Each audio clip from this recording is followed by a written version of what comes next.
Mari kita teruskan konsep kadaran dengan menjawab latih diri 4.3a. Okay, kita lihat soalan yang pertama. Tuliskan satu kadaran bagi setiap situasi yang berikut. Tuliskan satu kadaran. Okay. So kita lihat situasi A. Jika 3 biji bola berharga RM5, maka 12 biji bola itu berharga RM20. Okay. Yang pertama, 3 biji berharga RM5. Okay. Yang kedua, 12 biji berharga RM20. Okay. So kita ada dua situasi di situ. Ini yang pertama dan ini merupakan yang kedua. So apakah kuantiti yang terlibat? Kena tahu. Kuantiti yang terlibat dalam situasi A adalah bilangan bola dan harga. Okay. So nanti kita kena nyatakanlah kan bilangan kepada harga. Okay. Ni bentuk kadar yang perlu kita tulis untuk situasi A. Okay. So untuk situasi pertama, okay, dia kata 3 biji kepada RM5. Okay, ni merupakan kadar yang pertama. Okay, so kadar yang kedua pula adalah 12 biji bagi RM20. Baik, sekarang pelajar cuba lihat. Okay, kita ada dua kadar. Okay, dan kita menentukan adakah satu kadar ini berkadaran dengan satu kadar yang lain. Okay, sekarang ni jika 3 biji berharga RM5, okay, maka 12 biji berharga RM20. Betul ke tak? Dua kadar ni merupakan satu kadaran. Cara nak ujinya adalah, okay, untuk kuantiti ke atas yang bilangan ni kita uji 3 darab berapa jadi 12. Okay, so 3 darab 4. Okay, kadaran konsep dia bawah ni pun kena buat benda yang sama. Okay, so mesti darab dengan 4 juga. So harga ni pun mesti darabkan dengan 4. Itu maksud dia berkadaran. Sama-sama pun. Okay. So 5 darab 4 dapat 20. So 3 biji kepada RM5 adalah berkadaran dengan 12 biji kepada RM20. Merupakan soalan A. Baik, kita lihat soalan B. Tinggi 4 blok kayu yang disusun menegak ialah 24 cm. Apabila Raju menyusun 13 blok kayu menegak, tinggi susunan blok itu ialah 78 cm. Okay, kita kena pasti dua situasi kat sini. So situasi pertama ada pada ayat pertama. Okay, dan situasi kedua terujuk pada ayat kedua. Okey, ayat pertama dia kata apa?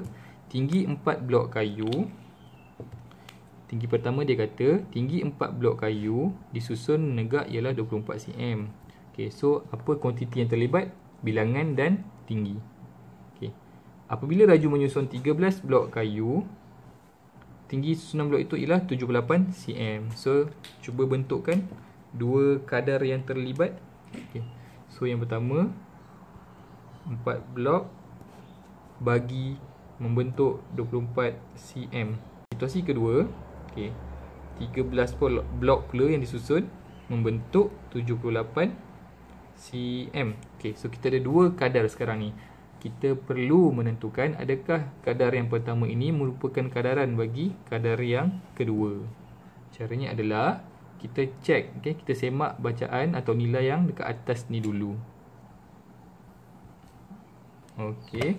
So sekarang ni kita nak uji gandaan bagi 4 kepada 13. Okey. So 4/13 dah melibatkan nombor perpuluhan. Uji secara terbalik pun boleh, 13 kepada 4. So maksudnya kita kena pakai proses bahagi. So 13 bagi 4, 13 bagi 4 sama dengan 3.25. Okey. So kita boleh kata 4 mesti darab dengan 3.25 untuk dapat 13. Jadinya ketinggian pun kena buat operasi yang samalah. Okay.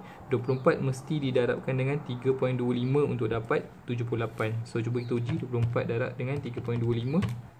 So kita dapat 78? Dapat. So kita boleh katakan yang dua kadar ini merupakan kadaran bagi satu sama lain. Okay, ni untuk contoh B. Baik, kita lihat contoh C pula. Terdapat 13 orang murid lelaki dan 15 orang murid perempuan dalam setiap kelas di Tadika Ria.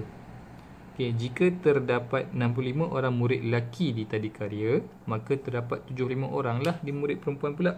Okay, so kita kenal pasti dua situasi yang terlibat. So ayat pertama merujuk pada situasi 1, ayat kedua merujuk kepada situasi 2. Okay, so kuantiti yang terlibat adalah bilangan pelajar lelaki dan perempuan. Okay. Lelaki kepada perempuan. Okay. bagi situasi 1, dia kata 13 orang pelajar lelaki dan 15 orang pelajar murid perempuan. So 13 lelaki kepada 15 perempuan. Okey, ni kadar yang pertama. Kadar yang kedua pula, jika terdapat 65 orang murid lelaki tamaria, maka terdapat 75 orang murid perempuan. So kadar yang kedua adalah bagi 65 orang murid lelaki, okey, terdapat 75 orang murid perempuan. Kan kita dah membentuk dua kadar itu. So sekarang kita nak uji adakah kadar yang pertama merupakan kadaran bagi yang kedua. Okey, so sekarang kita lihat nilai yang dekat atas. Okey, 13. Okey, kita kena cari gandaan untuk mendapatkan 65. So kita buat operasi terbalik je. 65 bagi 13 sama dengan 5. So maksudnya 13 didarabkan dengan 5 untuk dapat 65.